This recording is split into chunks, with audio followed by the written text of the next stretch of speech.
Gálatas, capítulo 4.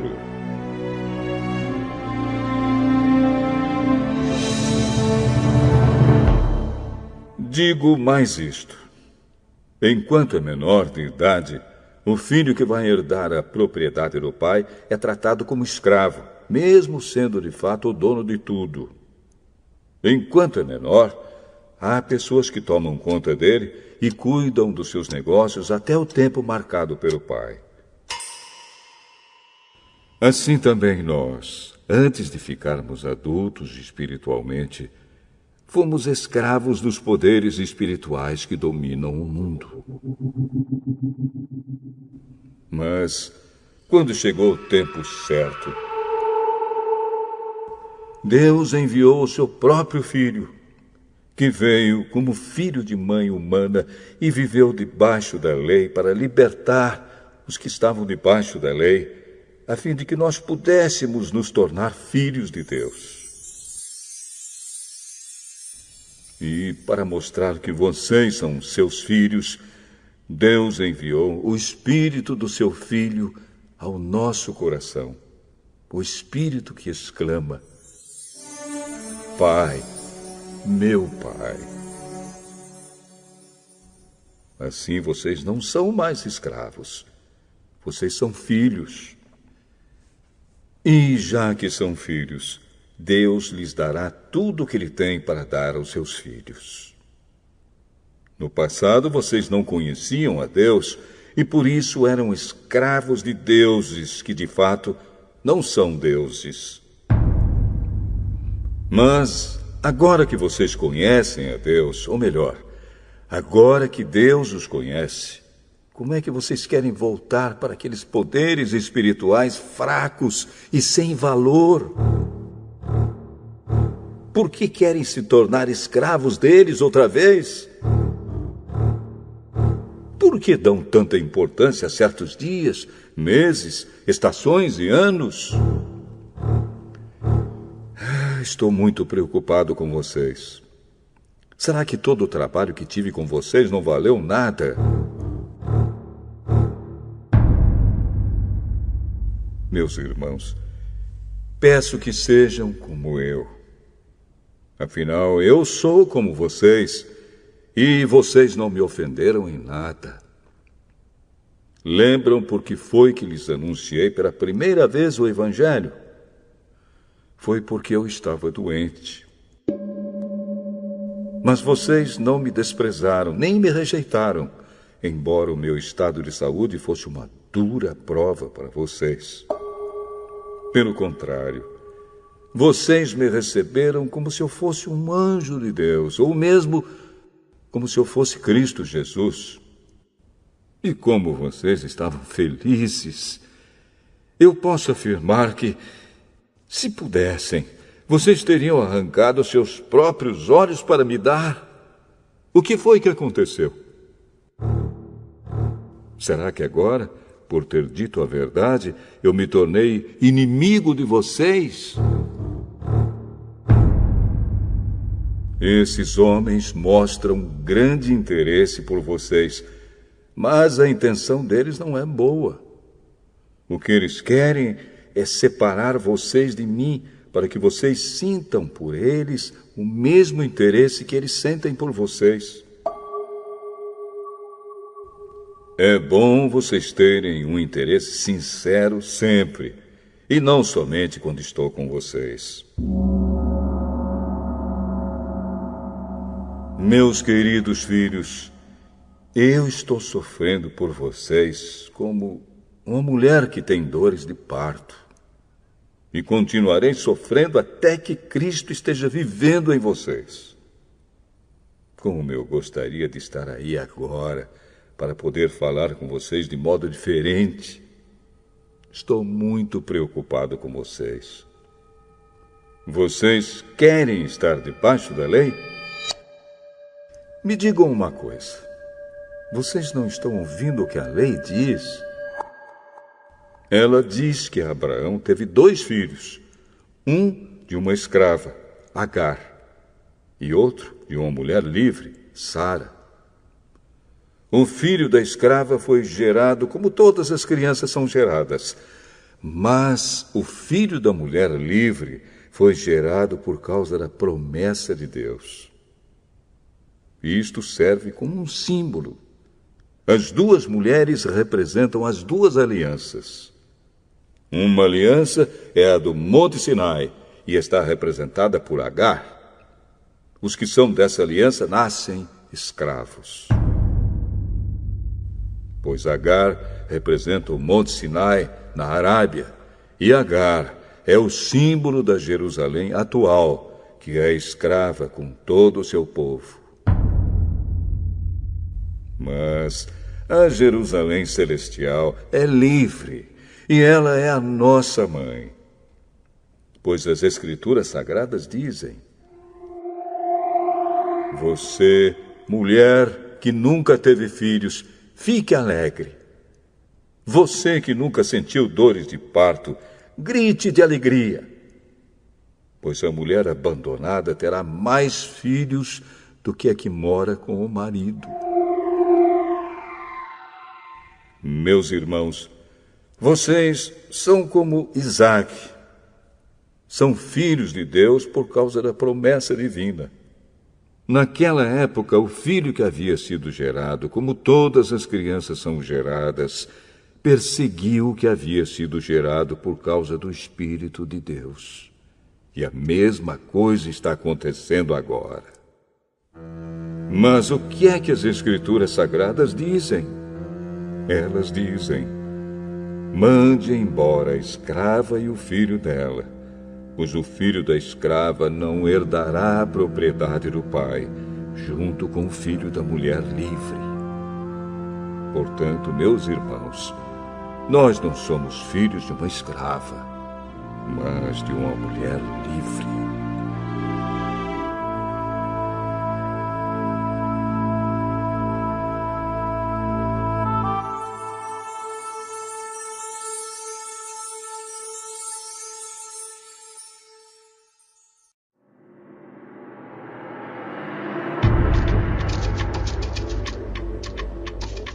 Gálatas, capítulo 5.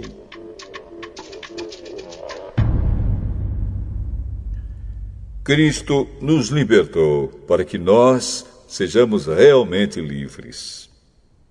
Por isso, continuem firmes como pessoas livres e não se tornem escravos novamente. Prestem atenção. Eu, Paulo, afirmo que, se vocês deixarem que os circuncidem, então Cristo não tem nenhum valor para vocês. Repito isto mais uma vez para qualquer homem que deixar que o circuncidem. Esse homem é obrigado a obedecer a toda a lei. Vocês que querem que Deus os aceite porque obedecem à lei, estão separados de Cristo e não têm a graça de Deus. Mas nós temos a esperança de que Deus nos aceitará. E é isso que esperamos pelo poder do Espírito de Deus, que age por meio da nossa fé. Pois, quando estamos unidos com Cristo Jesus, não faz diferença nenhuma estar ou não estar circuncidado. O que importa é a fé que age por meio do amor. Vocês estavam indo tão bem. Quem convenceu vocês a deixarem de seguir a verdade? É claro que quem os convenceu foi Deus que os chamou. Como dizem por aí, um pouco de fermento fermenta toda a massa. Mas eu ainda tenho confiança em vocês. A nossa união com o Senhor me dá a certeza de que vocês voltarão a pensar da maneira certa. E também tenho certeza de que o homem que está perturbando vocês, seja ele quem for, será castigado por Deus. Porém, irmãos, se é verdade que eu continuo a anunciar que a circuncisão é necessária, por que é que sou perseguido? Se eu anunciasse isso, então a minha pregação a respeito da cruz de Cristo não causaria dificuldade para ninguém. E quanto a esses homens que andam perturbando vocês, eu gostaria que se castrassem de uma vez. Porém, vocês, irmãos, foram chamados para serem livres. Mas não deixem que essa liberdade se torne uma desculpa para permitir que a natureza humana domine vocês. Pelo contrário, que o amor faça com que vocês sirvam uns aos outros.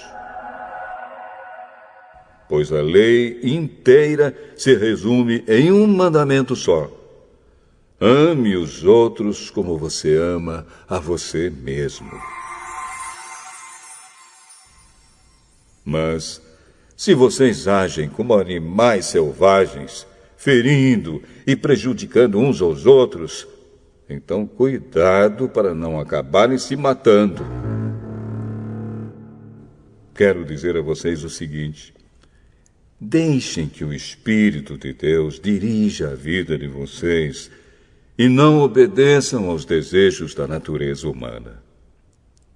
Porque o que a nossa natureza humana quer é contra o que o Espírito quer. E o que o Espírito quer é contra o que a natureza humana quer. Os dois são inimigos, e por isso vocês não podem fazer o que vocês querem. Porém, se é o Espírito de Deus que guia vocês, então vocês não estão debaixo da lei. As coisas que a natureza humana produz são bem conhecidas. Elas são a imoralidade sexual, a impureza, as ações indecentes, a adoração de ídolos, as feitiçarias, as inimizades, as brigas, as ciumeiras, os acessos de raiva, a ambição egoísta, a desunião, as divisões, as invejas, as bebedeiras, as farras e outras coisas parecidas com essas. Repito o que já disse: os que fazem essas coisas não receberão o reino de Deus. Mas o Espírito de Deus produz o amor, a alegria, a paz, a paciência, a delicadeza, a bondade, a fidelidade, a humildade e o domínio próprio. E contra essas coisas não existe lei. As pessoas que pertencem a Cristo Jesus crucificaram a natureza humana delas, junto com todas as paixões e desejos dessa natureza. Que o Espírito de Deus, que nos deu a vida, controle também a nossa vida.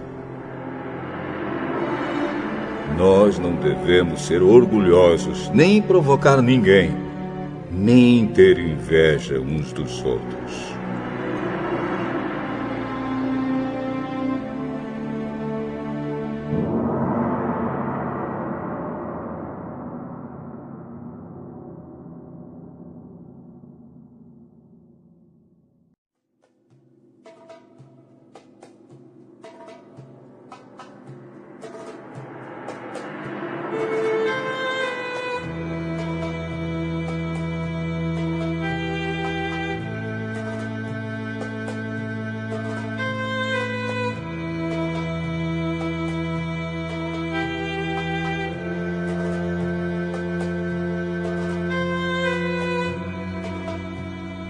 Gálatas, capítulo 6.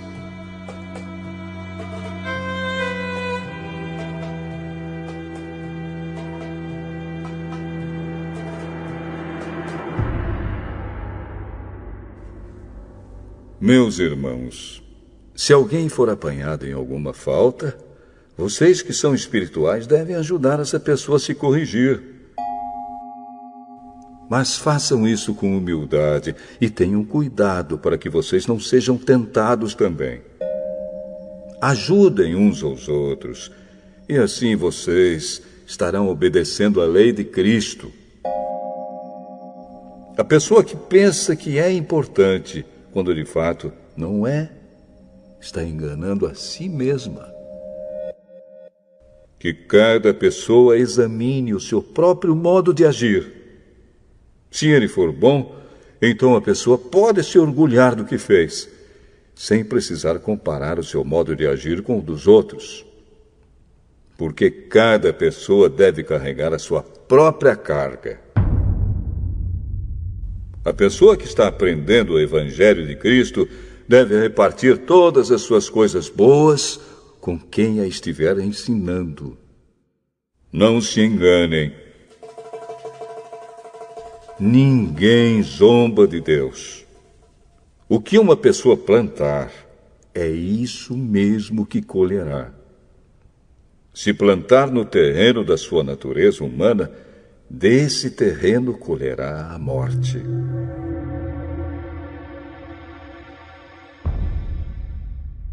Porém, se plantar no terreno do Espírito de Deus, desse terreno colherá a vida eterna.